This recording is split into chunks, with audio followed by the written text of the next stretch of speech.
And we have another brand new bag you've not seen yet. This is already very popular. You also receive the crossbody strap with this if you want to, or you have the regular handles here, which are almost 9 inches. These are all braided and rolled. We'll tell you why that's important. And then this can go on the crook of your arm or over your shoulder. It opens up with just the twist, and this will hold a ton. So let me walk you through, of course, the colors that we have, and yes, the wallet does match. Isn't this beautiful? I'm just gonna buy the wallet. Just because of that, I love that. All right, so right over here, starting off, this is our vintage Victorian garden. Beautiful, I love the size on this. This is our most popular. This is 12.5 inches in length. It's 3 3/4 inches in width. And then of course it stands almost 8 inches or 9 inches in height.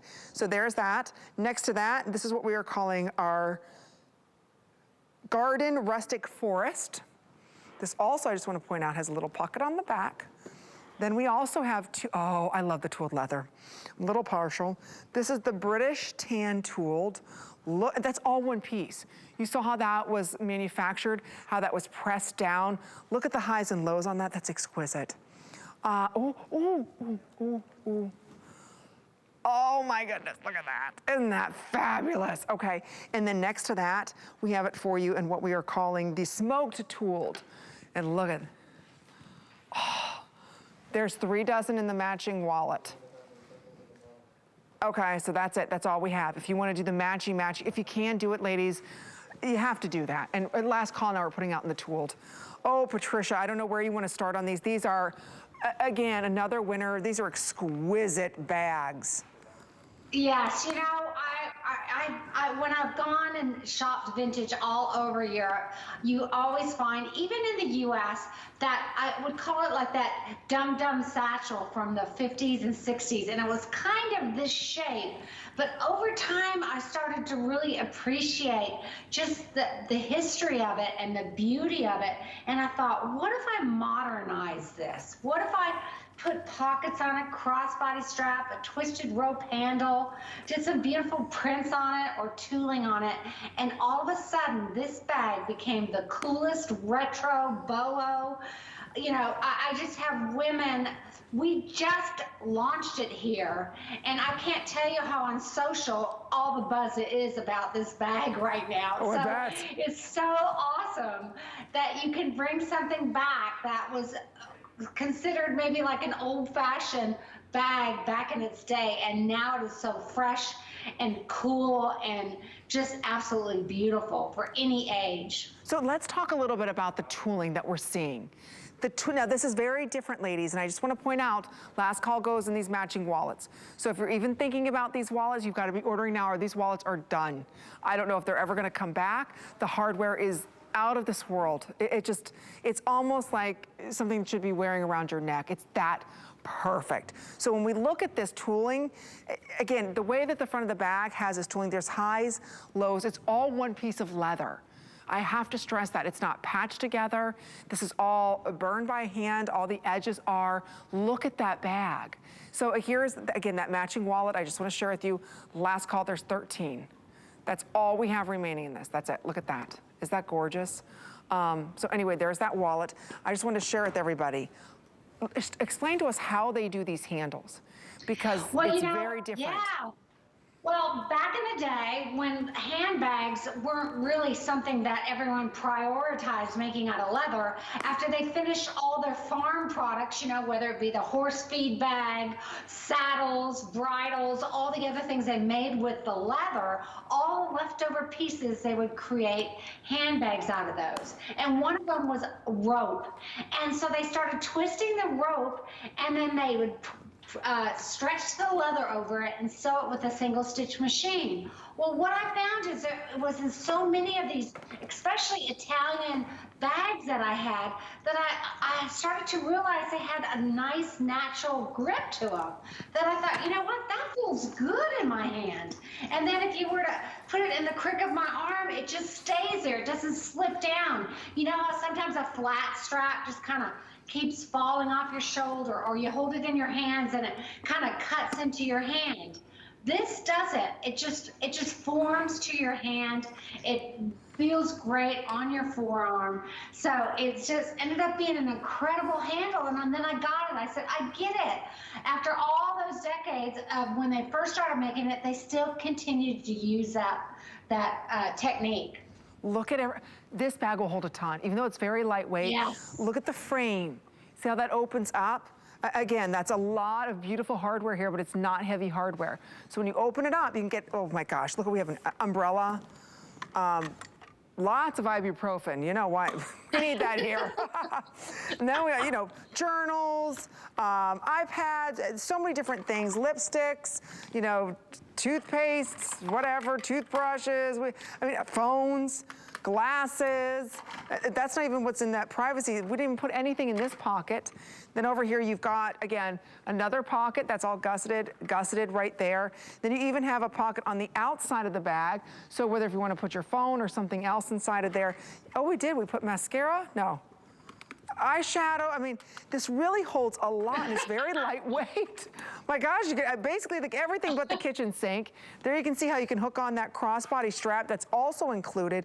So again, these bags, I mean, that was a full-size umbrella, and I love that beautiful signature lining that you put inside of that. Isn't that bad? Is that gorgeous? Yeah, I do too, and you can see everything in it. And look how they constructed the frame. Look at all those little Phillips screwdrivers that are all across that frame. Amy, that's all put by a person doing that. With a little tiny Phillips screwdriver, they're screwing in those screws onto the frame, onto the body of that leather. That is just impeccable craftsmanship. You don't need to do that. And if you look at a lot of the other frame bags that are out there, they don't do that. And once in a while, that leather will slip out of there. But I do it just because that's the way they always did it before. So I wanted to follow that authenticity of that old world craftsmanship of this frame bag. I mean, I remember my grandmother had a bag very similar to this shape. She would carry it in the house. She would sit on the sofa with it in her arm. It just kind of never left her side, right? Okay. And so no, it's just incredible. What? They're taking all the wallets away. Okay. Okay. Here's what we have left. Oh no. Okay, all the wallets are gone except for golden rustic floors. That's all we have. And there's only 3 dozen of those left. Oh, that's the one in the picture. If you can, again, we sold out of all of the other ones. Now that goes with the black, let me share with you. It still goes with everything, ladies. So if you're in love with this wallet, and who wouldn't be? Yeah, I'm just getting it for the hardware. I don't care what color. Your friends are gonna be so jealous. You walk in to a ladies' luncheon or, you know, maybe to the club, whatever, or you just pull this out. When I say club, I mean, well, not club. Not that kind, yeah, we're no raving going on here, honey. Those days are long gone. No, you know what I mean, like if you're walking in, you know, to the country club, thank you, that was where I was going with that, yeah. No, we're not going, that's the only club I'm going to. But you see what I'm saying? Look how cute this is. If you have, you know, even a denim jacket or you've got a regular blazer on, it's perfect underneath your arm. And again, so last call goes out on these, but it does go beautifully back. Look at this. You can still do this with the tooled leather if you want to. I just think it's absolutely exquisite. I love it. This bag is out of this world. It's lightweight. Like I said, in the crook of your arm. This will still go over your shoulder if you want it to. Or you can still wear this bag crossbody. Whoops. Crossbody if you want to. So again, you've got a lot of options here with how you want to carry this bag, and it holds a ton.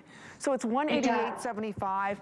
Again, this is the way a lot of the young girls are wearing them. I know they leave bow straps on, and they just kind of carry it like that. So it's very elegant, very ladylike. The bag is still very lightweight. So even though it has that beautiful frame hardware to it, it's not a heavy bag. It isn't. I mean, I really carefully always do that because what you said, Amy, I can't tell you how many women told me when I first started designing my own bags is, please don't make them really heavy because there's a lot of brands we love out there, but we just can't carry because they're too heavy. So I really work at the engineering of the hardware weight, the weight of the leather, and all, the frames and all that to make sure that it's not overwhelming and that you feel like it's just a really heavy bag. And then that's another reason why I also put a strap on there. So if you want to balance the weight out on your body, if you're shopping, you're out for a longer day, and you don't want to continue to hold it on the top handle or on the crick of your arm, you've got a moment of hands-free. And that's why the straps drop down so nicely in front of the bag so that you can attach that crossbody strap and have that hands-free for a while. All right, here's what we have. The most popular is the beautiful black, which we're calling smoked tooled. So if you want to pick up the smoked tooled, look at that beautiful hardware, less than 100. You can see how this opens up. I know this still has the stuffing in, don't see that. But it opens up, look at the frame, that's all done by hand. Look at the beautiful highs and lows, the way that that's all rolled, that leather. Again, it's something, it's not over the top, it's just enough because the way that it blends into the bag. So it really, again, is that artwork that you're carrying. You can see the quality of the leather. Look from the side. Do you see how that's done? So you can really see the leather kind of puff out. It's really difficult to do. Look at the bottom of the bag. So if you are a woman, you like to wear a lot of blacks, maybe you live in the city and that's kind of like your go-to color, or for fall and winter, you like wearing a lot of darker colors, this would be perfect, wouldn't it? So again, last call's going out on the black. Don't forget, we also have this in the British tan tooled. So again, it's not really a light tool. It's a very, what I almost call darker than cognac, almost like a whiskey color or a deep, rich saddle, right? Yeah. Yeah, really deep, rich saddle whiskey color. That's that British tan. It is almost a kind of a bit of a reddish color, a little bit of that ox blood in that British tan. Yeah, it's gorgeous. Oh, love it. Beautiful leather, just beautiful, ladies. And it's brand spanking new. So the bags that we're talking about this evening, you haven't seen all day. They're new, and wait till you see the bag we have coming up next. But HSN is giving you a special online only secret sale. All you need to know is the secret phase, which is